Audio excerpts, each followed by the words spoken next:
Have you ever thought about how your computer communicates with other devices? Is the computer simply throwing information at other devices and expecting them to catch it? Well, one thing is certain. Your computer performs more complex tasks than simply throwing everything. Welcome, and you're watching Newbies. There are several things that the computer does even when you are just trying to send an email saying, "Thesis final na last na talaga to, promise."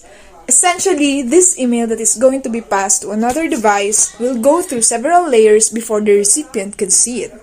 This whole process is part of the TCP/IP model. The TCP/IP model stands for the Transmission Control Protocol and Internet Protocol. That's right, they are protocols. And basically, these are rules that tells us how we should communicate and connect to our network so that we are all in the same page. Its updated layers are the application, transport, network, data link, and physical layers that has the same function as its previous version. Are you ready to get to know them and how they work? Let's dive into processes and learn them together. Application layer. Suppose we have this girl who wants to send a package to her friend. She went to a local courier website to avail pick-up and transit for the package. Did you notice that the address of the website starts with HTTP, which stands for Hypertext Transfer Protocol? From the name itself, it is a protocol that works in the application layer. At alam naman natin na this layer is the only one that facilitates human-computer interaction. You may ask, ano naman ngayon? During this process kasi, the user requests to access the website. When this was detected, the server responds by giving what is asked.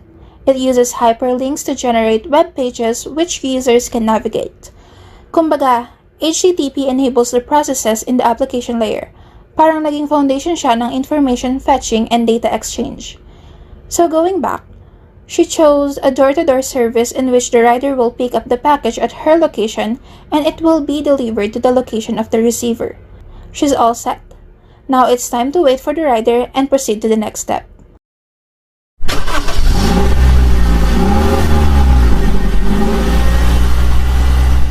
After the shipment has been picked up, it will be brought to a sorting center. This sorting center will now represent the transport layer and both will have the same job of verifying data or packages. There are two protocols illustrated here by two sorting employees. CUDP or User Datagram Protocol is yung type ng employee na after niya makita yung package na may kulang or sira, ino-notify niya lang yung sender na may mali doon sa package pero hindi niya sasabihin ano bang error nun. Meanwhile, si TCP or Transmission Control Protocol naman ay yung type ng employee na after niya makita yung problem or error, ina-notify niya yung sender about it and will try to fix it kung ano man ang error again and again hanggat maging maayos siya. We also have to take note the distance from the sender to the receiver and it is somehow similar sa ating length ng data. Since ang data ngayon is nasa sorting center, meaning nabawasan na yung original distance niya from the original data. Nagiging chunks siya which is called segments sa layer na ito. Now let's discuss the network layer. Its main functionality is to send the packets from any network. Kung yung kanina verify yung data, ngayon naman nahanapin na yung destinations kung saan pupunta yung mga packets. This is done through IP addressing. Since we know na every computer in the world meron silang sarili nilang IP address, kung i-compare mo to sa pagde-deliver ng parcel, ito yung pagdating ng delivery sa mga mas malalapit na storage areas dun sa destination. So within this process din yung pag-identify ng mga paths or routes.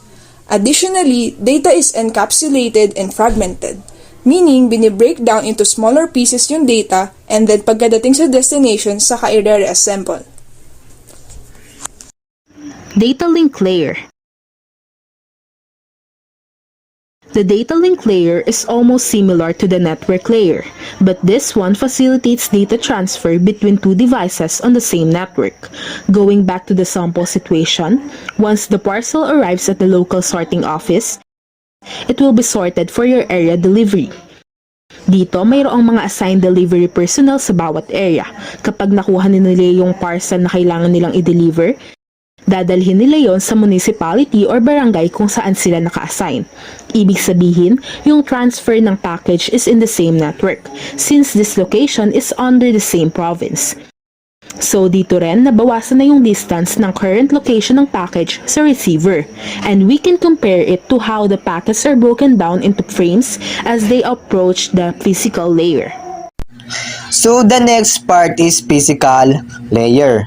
After the package is being shipped, John received a sealed box or a package. So we assume that this package is a binary sequence in TCP/IP model.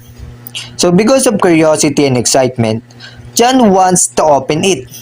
However, in order to know what is inside of the package, or in TCP/IP model, in order to know what does the binary sequence means, we should have a tools or a medium.